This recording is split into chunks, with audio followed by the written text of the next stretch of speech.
as the sun begins to rise,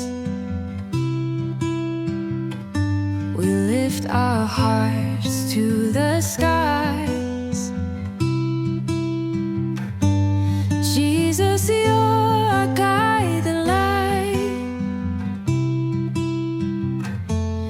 Fill our day with love so bright. Morning devotion, we come in. Praise the Lord. Hallelujah. കർത്താവ് നിങ്ങളെ ധാരാളമായി അനുഗ്രഹിക്കണം. ദൈവജനത്തിൽ ഇങ്ങനെ ഒരു വാക്യമുണ്ട്. മോശയെ കുറിച്ച് പറയുന്നു, മിസ്രൈമിന്റെ നിക്ഷേപത്തെക്കാൾ ക്രിസ്തുവിന് നിന്ന വലിയ ധനമെന്ന്.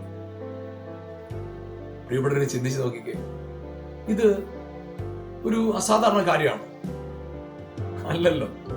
ചിന്തിച്ചു നോക്കിക്കേ പ്രിയപ്പെട്ടവരെ, എത്ര വലിയ സമ്പത്തും കർത്താവിനോട് ഈക്വൽ ആണോ?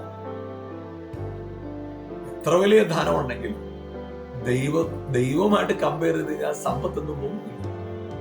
അപ്പൊ ഇവിടെ നമ്മൾ കാണുന്നതാണ് മിസ്രൈമി നിക്ഷേപങ്ങളെക്കാൾ ക്രിസ്തുവിന് നിന്ന വലിയ സമ്പത്തൊന്നും ധനമെന്ന് കണ്ടു. അത് തെറ്റല്ലല്ലോ, ശരിയല്ലേ ഇത്? കാരണം എന്താണെന്നറിയോ, ആ മിസ്രൈമി നിക്ഷേപങ്ങൾ എന്തായിരുന്നു? നിക്ഷേപം അവിടെ നമ്മള് അപ്പോസ്തലപ്രവൃത്തി 7-ാം അധ്യായത്തിൽ കാണുന്നത്, മോശ മിസ്രൈമിലെ സകല ജ്ഞാനവും അറിവും വിദ്യയൊക്കെയും അഭ്യസിച്ച് സമൃദ്ധനായി. അതായിരുന്നു അവന്റെ നിക്ഷേപം. അവൻ വലിയ കാര്യമായിട്ട് കണ്ടിരുന്നു. പക്ഷെ സാമർത്ഥ്യമല്ല മോശയെ ഇന്ന് നാം പറയുന്ന മോശയായിട്ട്. അവൻ വാക്കിലും പ്രവൃത്തിയിലും സമൃദ്ധനായിരുന്നു. അവൻ വാക്കിൽ സാമർത്ഥ്യമുള്ളവൻ ആയിരുന്നില്ല നമ്മൾ ഈ പറയുന്ന മോശ. വിക്കനാണ്, തടിച്ച നാവ്. അപ്പോ കർത്താവ് ഉപയോഗിക്കാനായിട്ട്, ഒരു വലിയ വിടുതൽ നടത്തുവാനായിട്ട്, ദൈവം ഉപയോഗിക്കാനായിട്ട് അവന്റെ മിസ്രൈമ നിക്ഷേപമൊക്കെ പോയി. അവന്റെ ജ്ഞാനം, സംസാര പാഠം എല്ലാം നഷ്ടപ്പെട്ടു. ഇപ്പൊ ഒറ്റ കാര്യമുള്ളൂ, കർത്താവ് എന്ത് പറഞ്ഞാലും ചെയ്യാനറിയാം.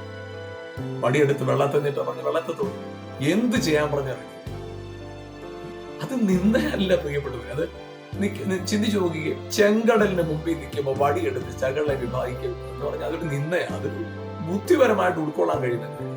അതേ പ്രിയപ്പെട്ടവർ, വിശ്വസിക്കുമ്പോൾ നിങ്ങളിൽ സംഭവിക്കുന്നതാണ് മനുഷ്യ ബുദ്ധിയും ജ്ഞാനവും ഭൗതികമായ ചില നന്മകളിൽ നിങ്ങളെ ഉയർത്തുന്നു.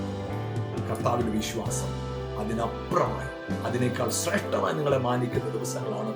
സാമർത്ഥ്യത്തെക്കാളും ജ്ഞാനത്തെക്കാളും ശ്രേഷ്ഠമായ ദൈവിക വചനത്തെ, ദൈവിക അനുസരണത്തെ, ദൈവിക ശക്തിക്ക് കീഴ്പ്പെട്ട് നിൽക്കുമ്പോൾ നിങ്ങളൊരു അനുഗ്രഹമായി തീരും. ഇന്ന് പകൽക്കാലം സമൃദ്ധമായ കർത്താവ് നിങ്ങളെ അനുഗ്രഹിക്കട്ടെ. God bless you. Amen.